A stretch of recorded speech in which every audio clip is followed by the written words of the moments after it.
What's up, everybody? Welcome back to the Post-Gazette Pirates YouTube channel. Jason Mackey and Noah Hiles here from the PG. I'm down here in Tampa. Pirates finally get a win, Jason, and boy, did they need it after losing 4 straight, including the first 2 in this series.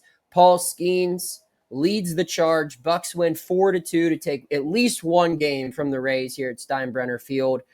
They're 2-5 heading back up north to Pittsburgh for the home opener. We're going to break this series down, maybe preview the Yankee series a little bit. We forgot to do that the last series recap, Jason, but it just seemed like we had a lot to talk about. Yeah. We got a lot to talk about this time around. Obviously, vibes are a lot higher today because they won, but all things considered, this was still not a very good series for the Pirates. They lost the first 2 games. They scored 1 run in 18 innings and allowed 6 the first game, 7 the second. A lot of weaknesses exposed. I guess just overall, your biggest takeaway from this series, Jason? Yeah, I mean, it's not even that stuff too. No, I agree with everything you're saying, but the off the field stuff, we learned this morning, Brian Reynolds dealing with a triceps injury, David Bednar going down to Triple-A.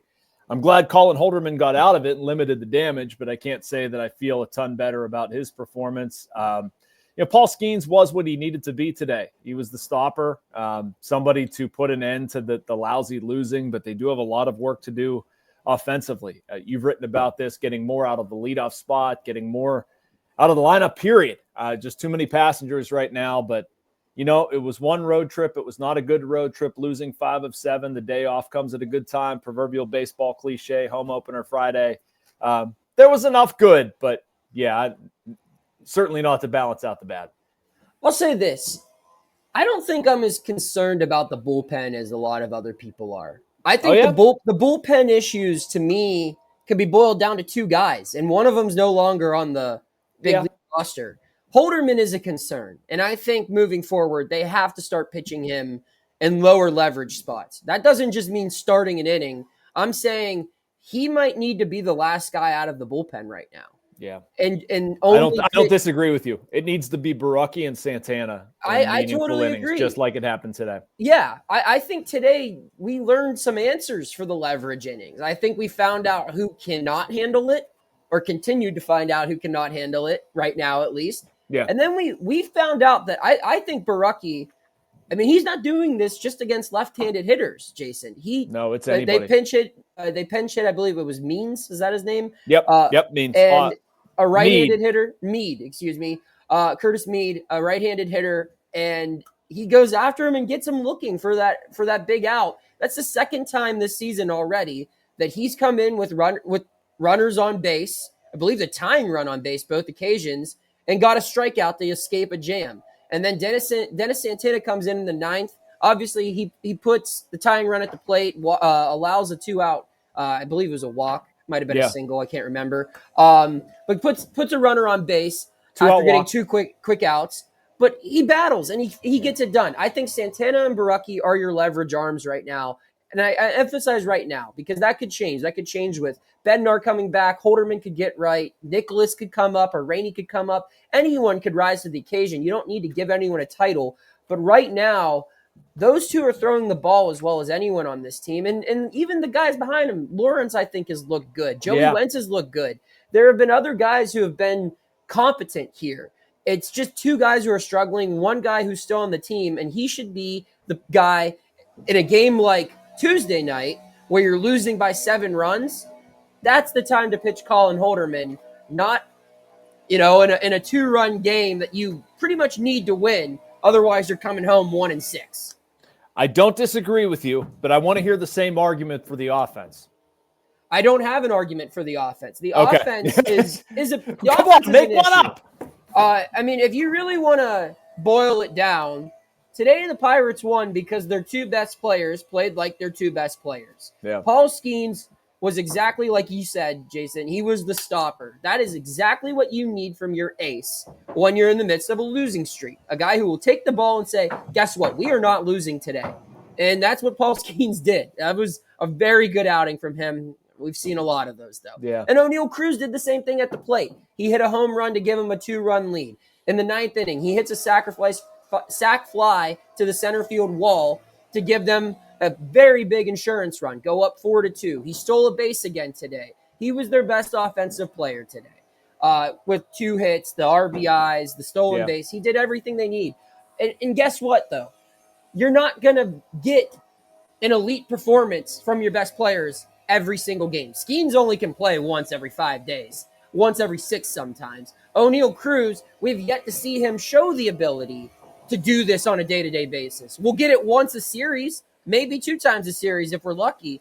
But until he shows the ability to impact a game dramatically every single game, like his potential indicates he can, other guys have to step up. And we're still not seeing that right now, especially in the first 2 games of the series. Yeah. I love the dirt bike that is circling you or whatever is happening. I've had enough of Florida leaf blowers and ballparks. I've had enough. But last one. You'll love the Pittsburgh leaf blowers after this. Yeah. No, I just wanted to add a couple points. I really agree with you on the at-bat with O'Neal Cruz, where they needed a drive the run home, get the ball to the outfield. Like, that is the absolute perfect at-bat. And points for the Pirates. They did a lot of things on this road trip fundamentally poor. That was a fundamentally very good at-bat. Also, I loved how aggressive Paul Skenes was. I don't know whether it was intentional. I mean, you were there. You talked to him. Maybe he talked about this. I don't know. But it almost seemed like less pitching for strikeouts early on and more pitching, realizing like, look, I really need to give my team at least 6, preferably 7 today. He was efficient with his pitches, didn't walk anybody, threw 102, 72 for strikes. I mean, I was just so not like Paul Skenes, couldn't get more impressive, but he somehow was. This was just the exact right outing and the exact time they needed it. And honestly, I said the thing about the leadoff spot. I'm not saying Adam Frazier was a leadoff guy permanently, but I kind of liked what he did. Got on 3 times, 2 hits, 1 in a key situation. Not bad. Yeah, I mean, the veteran guys have been the best players on this team. Aside from Skenes, you look at it, I mean, Frazier has been solid in the field. He's made a lot of really good plays in the field. Isaiah Kiner-Falefa continues to be their most consistent hitter, at least for average. Obviously, Skenes can change, Cruz can change games when he's on, but IKF's been on every single game. Yeah. I'll let you talk more about the veterans as the leaf blowers making its second round here. Yeah. I thought it was a tough luck error, too, with IKF. I mean, I understand why it was for their first run, the only run off of Skenes. I mean, that's certainly an error. He throws it away, but that was a play he very nearly made. I understand why he went after it to make it. I like how active IKF has been on the bases, too. I mean, honestly, as a number 9 hitter and turning over the lineup, I thought he's been very good. I need to see, I'm looking through their order and some of Suwinski's at bats, not great until the end. I thought it was a clutch hit from Endy in the 8th, gave them a run they really need. Some of the stuff we saw from Triolo in the spring, unfortunate. It is not translated, but Tommy Pham so far, not a lot there. Just collectively, there's a lot of room for improvement with the offense. Off day tomorrow. Boy, is it needed. Forget the team. I need an off day, Jason. I knew where you were going with that. Yeah. And then Friday, the home opener. Yankees are in town with our special bats. Stay tuned to our site and our paper tomorrow. Might have a story coming out on that one with some opinions and some information concerning those on a local perspective. But Andrew, I apologize. Jason, it's okay. Your thoughts on the torpedo bat Yankees coming into town for a big 3-game series? So I'm very curious to see what the reception is going to be on Friday, Noah. Yeah. I think a lot of times, I was talking about this with Adam earlier in the day, like you look at opening day, home opener, whatever, everybody's all jazzed up to go back to the ballpark. I don't expect that sort of reception. I'm sure Derek Shelton doesn't expect that sort of reception. It's going to be a very awkward environment. I think there's going to be a lot of Yankees fans there for understandable reasons. Yankees have obviously been playing some pretty good ball.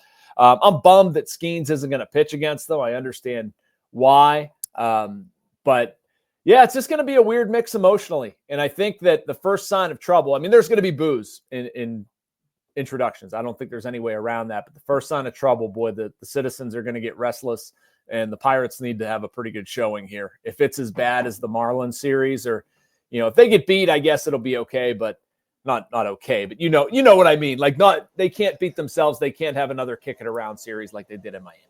I'm going to give my thoughts, but before I do, I want to hear from our sponsor real quick, Greenewalt Roofing. Hey, Pittsburgh. When you think of great roofs, you think Greenewalt Roofing Company. With over 20 years experience, Greenewalt knows your roof is your home's first line of defense from rain, wind, snow, and ice. That's why Greenewalt Roofing's standard for perfection is so important. You can trust that their team of experienced installers will treat your property like it's their own. When it comes to roof replacements, Greenewalt Roofing is Pittsburgh's only choice. Visit greenewaltroofing.com today or call 412-314-8882 to schedule your free estimate. PA contractor number 36262. All right, so big thanks to Greenewalt Roofing. My thoughts on the home opener, I agree with everything you said. I do think it's going to be an overall very pessimistic vibe, which is just, I mean, I grew up going to every home opener when I was a kid, from 2005 to now getting paid to go to them. And even in like the worst years where it was clear this team had no chance of doing anything, it was still an overall positive experience that I can remember. And it seems like a lot of people are going to be entering that ballpark with some anger, with some frustration. And, you know, they're going to be booing the manager. They're going to be booing a lot of the players. But I think who they're really booing is the guy who runs the show. And because they're not particularly thrilled with how the offseason went, how the early season has started, and fair or unfair, he's the guy who owns the club, and he's the guy who employs the general manager and the coaches and the players who have led to these negative results. So there's going to be a lot of booing. However, I will say, if I could pick one guy to be on the mound for this one, and it's not Paul Skenes, it's definitely Mitch Keller. That is something they have in their corner. This is a guy who I know people will say he kind of fades in the second half. I think he is still a big game pitcher. And I think in situations like this, it helps to have your veteran all-star on the mound against a very talented lineup in what could be a hostile home environment. So hostile home. It just sounds funny to say. It does, right? So, but we'll be there to cover it. I think we're going to have like 7 seats in that press box with everyone we're sending. So we'll have a lot of coverage. You'll get to meet the new beat writer as well. Colin Beasley will be there. So you can expect to see him a lot on this channel, along with these two familiar faces, Jason Mackey, Noah Hiles. You can check out our work at post-gazette.com. Follow all of the Post-Gazette social media channels. We're on Facebook. We're on X. We're on Instagram. We're on TikTok. And, of course, we are on YouTube. Subscribe to the sports channel at PG Sports, and subscribe to the Post-Gazette Pirates channel that you're watching right now at PG Pirates. We'll see you soon. Home opener Friday. We'll talk to you then. Thank you for checking out this content from Post-Gazette Sports. If you watch this video on YouTube, please like the video and subscribe to our channel. For all of the sports coverage the Post-Gazette has to offer, visit post-gazette.com.